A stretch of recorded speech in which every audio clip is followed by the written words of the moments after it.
Eu quero conversar com vocês sobre os ossos dos membros superiores e ossos do nosso gradil costal, as costelas e o osso externo.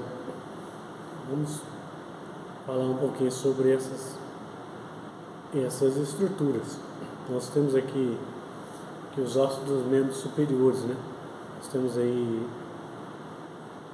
64 ossos, que é o número deles, e eu vou começar a fazer uma contagem aqui com vocês. Primeiro osso aqui da escápula, né, é um par, escápula é um par, e depois clavícula é outro par. Então, são 2 e 2. 2 e 2, 4. Então a cintura escapular, essa estrutura que envolve aqui a junção de escápula e clavícula, forma a cintura escapular. A de baixo aqui, cintura pélvica. Ou a gente pode falar cíngulo escapular. Cíngulo é um anel. Lembrando que o cíngulo da escápula ele não é fechado, mas ele é um pouco aberto. Ou seja, essa parte anterior se fecha juntamente com o osso externo. E a clavícula chega no osso externo. A escápula lá atrás, ela não encosta uma na outra, fica solta. Então, o que eu estou dizendo aqui? A escápula aqui, ó, ela está flutuante, ela está sobre a costela. Ela não está se ligando aqui à vértebra, está flutuante. Tá? Por isso que é um anel aberto. E na frente é fechado e atrás é assim, um pouco aberto. A cintura escapular formada por escápula e clavícula. Bom, aí você segue o húmero, é um par. Nós temos aqui o húmero, nessa posição, um par, 4 cinturas escapular mais 2 de húmero, então dariam 6 aí. O antebraço formado pelo rádio e a una, e aqui você tem húmero, rádio, una, 2 de cada lado, 4. Então é 4, 2, 6, mais 4, 10. 10 ossos já se compuseram. As mãos, nós temos aí ossos carpais, metacarpais e as falanges. São 27 ossos.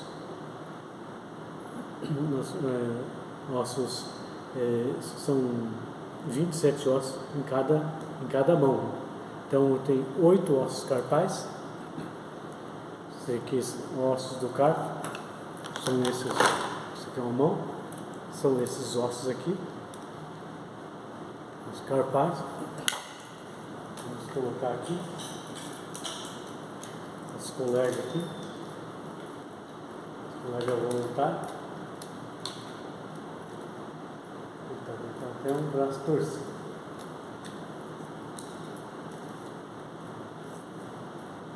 O nosso colega aqui, são ossos da carpais, 8, metacarpais, 5, 13 e 14 falanges, 27. Tá? As falanges são. Então você tem 3 ossos que formam esse dedo, mais 3 aqui, mais 3, 3, já que dá 12. E aqui tem 2, por isso é 14.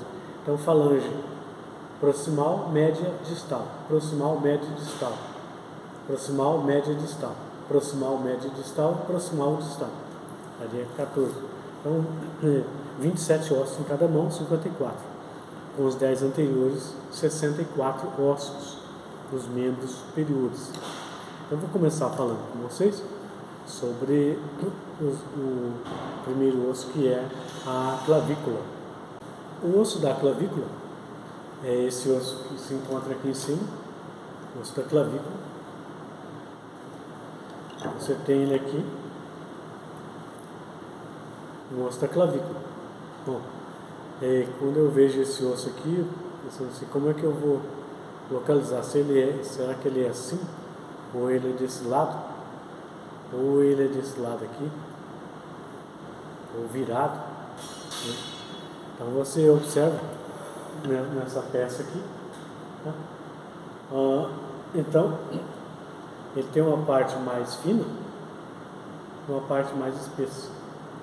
A parte mais fina é voltada para frente e lateralmente. Aqui é medial. Fica nessa posição. Vou colocar aqui para vocês. Aqui, parte lateral e aqui parte medial da clavícula. Então, vamos lá então. Essa parte lateral se articula com o acrômio da escápula. Então essa parte é a extremidade acromial. Aqui se articula com o externo, o osso externo. É isso aqui. Se articula aqui. Então esse é uma extremidade external. Ainda nós temos aqui uma pequena saliência aqui, o tubérculo conoide. Ele tem uma pequena impressão aqui, uma rugosidade perto da extremidade external, a parte inferior, que é uma impressão costoclavicular, impressão do ligamento costoclavicular. Como se trata de uma parte rugosa, então é uma depressão não articular. Então o ligamento literalmente gruda ali, tem uma aderência aqui. Bom, e ainda essa parte inferior, nós passamos e percebemos que tem uma leve depressão do sulco, um sulco do músculo subclavo. Olha, eu digo que o sulco é na parte inferior. O músculo ele passa abaixo da clavícula, então o sulco do músculo subclavo.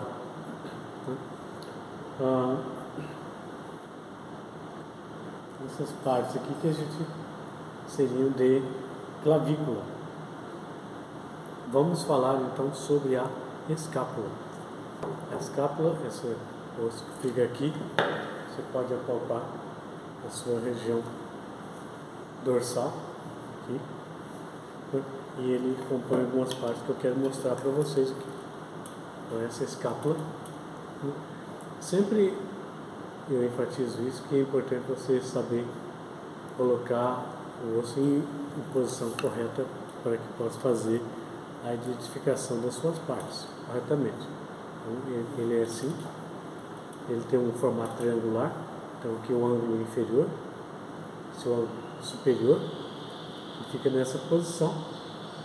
E a parte que nós podemos apalpar está aqui atrás, a espinha da escápula. Ele tem uma ponta que é chamada de acrômio. Lembra que eu falei da clavícula? Que ela se articula com o acrômio da escápula. É essa parte aqui. À frente dele tem outra saliência, é o processo coracoide. Então você vê essas duas saliências. O processo coracoide ele é uma escora, um âncora para músculos e ligamentos. Ele, portanto, é um elemento de fixação de músculos e ligamentos. E o acrômio da escápula, ele funciona também como ponto de articulação, uma superfície articular com a extremidade acromial da clavícula. Aí eu falei então sobre o processo coracoide, sobre acrômio, sobre espinha da escápula. E ainda você tem aqui uma cavidade, que é uma cavidade glenoide, onde a cabeça do húmero se articula. Cavidade glenoide. Então é uma articulação, né, sinovial, até completa, tem um saquinho com líquido dentro, né, a sinóvia, aqui dentro. Ele tem ainda um tubérculo acima e abaixo dele, dessa cavidade glenoide. Então, um tubérculo supraglenoidal e um tubérculo infraglenoidal. Um supraglenoidal é aqui onde fixa a cabeça longa do bíceps braquial. e a infraglenoidal, onde se fixa a cabeça longa do tríceps braquial. Ainda nós vemos aqui na espinha da escápula duas cavidades, uma acima e outra embaixo, né? Então aqui é uma fossa supraespinhal e aqui uma fossa infraespinhal. Tem uma, como eu coloquei aqui ele nessa posição, face medial, face lateral. E essa é uma fossa subescapular, um músculo subescapular aqui. Ainda você tem uma depressão aqui, que onde passa o nervo supraescapular aqui, que é a incisura da escápula, passando por aqui. Bom, vamos ver se ficou alguma coisa. De clavícula é só isso. Então, essa cavidade glenoide pode ser chamada também de fossa glenoidal. Vamos falar agora sobre o húmero. O húmero é esse osso do nosso braço, está aqui. Braço, antebraço, aqui embaixo, abaixo de cotovelo. O húmero. Então, de novo, como que eu vou posicionar o húmero? Olha, a cabeça do húmero é a parte proximal, essa parte distal. Então, sempre no osso, você elege uma área de referência. Então, essa área de referência seria aqui húmero. Aqui é a cabeça do húmero. Tá? Parte proximal, parte distal. Você começa aí. A outra coisa que você pensa, de novo, é dessa forma ou é assim? Como que eu vou me posicionar? Bom, você tem uma cavidade aqui, do outro lado você tem duas cavidades pequenas. Duas cavidades pequenas aqui. Bom, essa cavidade grande é atrás, as duas cavidades para frente. Então, posição anterior aqui. A cabeça do húmero se articula com a escápula. Portanto, parte medial seria aqui. O húmero direito nós estamos, esquerdo, desculpa, estamos aqui. Bom, parte proximal nós temos então a cabeça do húmero se articulando ali na cavidade glenoide da escápula. Temos então um tubérculo maior, que é posicionado anteriormente, e lateralmente aqui um tubérculo menor, desculpa, e um tubérculo maior. Tá? Entre o tubérculo menor e o tubérculo maior, vamos aqui colocar aqui. Temos aqui um sulco intertubercular, entre o tubérculo maior e o tubérculo menor. E aí, são tantas coisas que precisam estar no laboratório. Você passa a mão e percebe um sulco muito levezinho aqui. Ele está passando obliquamente. É um sulco do nervo radial. Tem que passar logo essa história, né? Bom, aí parte proximal, é distalmente. Né? Nós temos aqui um capítulo em anatomia, uma cabeça pequena. Tróclea, que é um carretel de linha. Uma fossa aqui, radial. E aqui a fossa.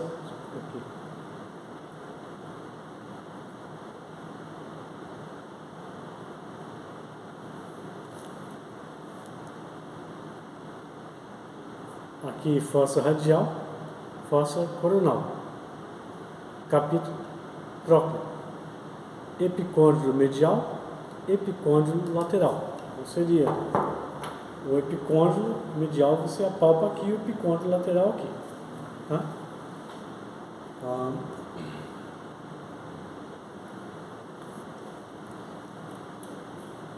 Vamos ver como que isso acontece, como que é a articulação. Esse é o húmero. Tem duas cavidades, capítulo, tróclea. Ele se articula dessa forma. O rádio aqui, a cabeça do rádio se articula, vai encaixar na fossa radial. A fossa coronoide no processo coronoide da una. Tá? Vamos lá. Faltou aqui uma tuberosidade deltoide. Lembra que nós temos o músculo deltoide no ombro, ele se encaixa no ombro e mais ou menos no meio do braço. E ele tem uma rugosidade aqui, lateralmente, que é a tuberosidade deltoide.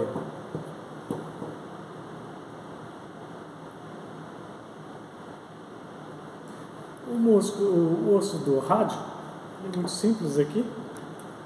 Ele tem a cabeça do rádio, ele tem uma articulação aqui, que é a fóvea do rádio, se articula com o capítulo da una. Ele tem então uma tuberosidade do rádio e aqui embaixo um processo estiloide. Parte final dele, processo estiloide. Aqui. Bom. E a una, então tem um osso muito simples. Ele tem aqui, a una, ela tem uma incisura. Uma parte lisa, que é a incisura radial. Por quê? A cabeça do rádio se articula aqui e faz o giro. Esse movimento. É por isso que eu falei, você segura o braço, faz isso. É isso que está acontecendo aqui. Rádio e una se articulando por meio da incisura radial. Bom, você tem a una, parte proximal, parte distal. Essa que tem o processo coronoide, a incisura radial aqui. Desculpa. Processo coronoide embaixo. Aqui processo coronoide, incisura radial e aqui nós chamamos de olecrano. A fossa do olecrano se articula com o olecrano da una. Então, onde fica a fossa do olecrano? Aqui, atrás no úmero, parte distal. Fossa do olecrano se articulando com o olecrano da una. Então, quando eu mantenho o meu braço estendido, o olecrano da una se encaixa na fossa do olecrano. Quando eu curvo meu braço, a cabeça da una se encaixa na fossa radial. E o processo, a cabeça do rádio na fossa do rádio. E o processo coronoide da una na fossa coronoide do rádio. Sobre os ossos da mão, nós temos 27 ossos, no quais cada mão 8 carpais, 5 metacarpais e 14 falanges. Então você pode pensar nesses ossos da mão da seguinte forma, em duas fileiras. Você tem aqui o rádio, vou colocar ele na posição mais agradável para ele, porque está puxando um pouco. Vamos lá. Vamos lá aqui. Você tem aqui o rádio e a una. Rádio, una. No rádio você associa o polegar. O seu polegar ao rádio. Aqui então o rádio una.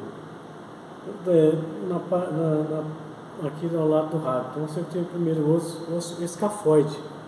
Então você tem duas. Eu lembro que eu falei 8 carpais, então você pensa 4 e 4. A primeira linha proximal, portanto o começo da sua mão, começa com o escafoide, depois o semilunar, o piramidal embaixo, o pisiforme um pouquinho acima dele. Então seria aqui. Escafoide, semilunar, piramidal, pisiforme. Aí você tem uma fileira distal.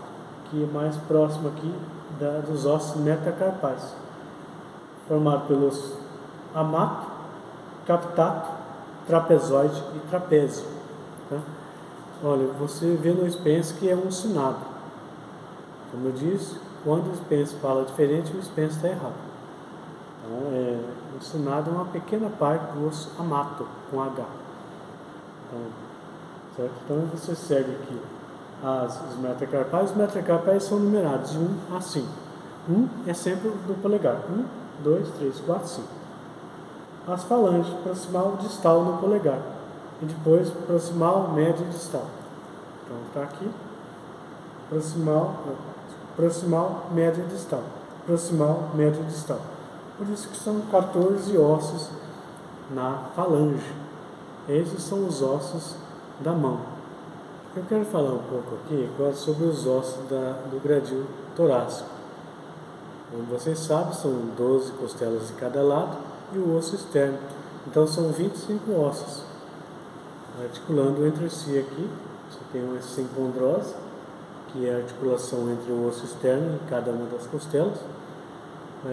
E aí uma questão aqui interessante, que nem todas as costelas têm a sua articulação diretamente com o osso externo, por meio da sincondrose. Mas algumas nem têm. Essa é a diferença que eu quero falar com vocês. Você tem então 3 classes: as costelas verdadeiras, as costelas falsas e as flutuantes. Então as costelas verdadeiras são da 1 a 7. O que são costelas verdadeiras?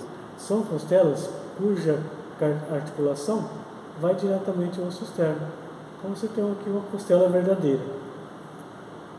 Costela, articulação, osso externo. As costelas falsas, elas não se articulam diretamente com o osso externo, se articulam com a 7ª costela, com a articulação da 7ª costela. Estou falando aqui, você conta 1, 2, 3, 4, 5, 6, 7. Essa é a 7ª. Ela chega, a articulação dela está lá. Agora 8, 9, 10, a articulação dela se une com a da 7ª, para chegar lá, no osso externo. Então a costela 8, 9, 10 são falsas. Por quê? As articulações delas não chegam diretamente ao externo. As costelas flutuantes são a 11 e a 12. Essas aqui, que elas nem têm articulação com o osso externo. Quando você fica em pé, ou quando você estiver tomando banho, você apalpa a sua região lombar e você consegue apalpar a ponta da costela 11 e 12. Como eu disse anteriormente, é importante essa palpação no seu próprio corpo, para que você venha identificar as partes e venha se tornar acostumado a identificar em você mesmo, para que você venha identificar no próximo. Então eu falei de costelas verdadeiras 1 a 7, falsas de 8 a 10, flutuantes 11 e 12. As costelas ainda têm costelas típicas, atípicas, e eu vou falar um pouco sobre diferenças sutis. Agora, esse aqui é um osso do externo, em que você vê a parte proximal, a parte mediana, a parte distal seria o processo chifoide. Então aqui você tem manúbrio do osso externo, corpo e o processo chifoide no final.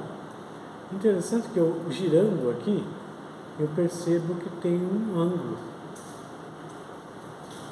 entre o manúbrio e o corpo do externo, tem um ângulo. É o ângulo do externo.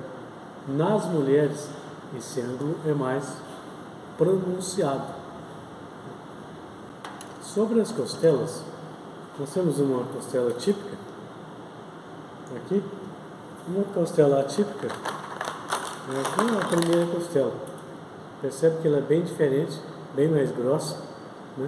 Primeira costela. Uma costela típica aqui, vocês vão ver bem no livro, ela tem uma face articular, ela tem uma cabeça da costela, ele tem aqui um tubérculo, né? Que tem uma face articular e outra não articular.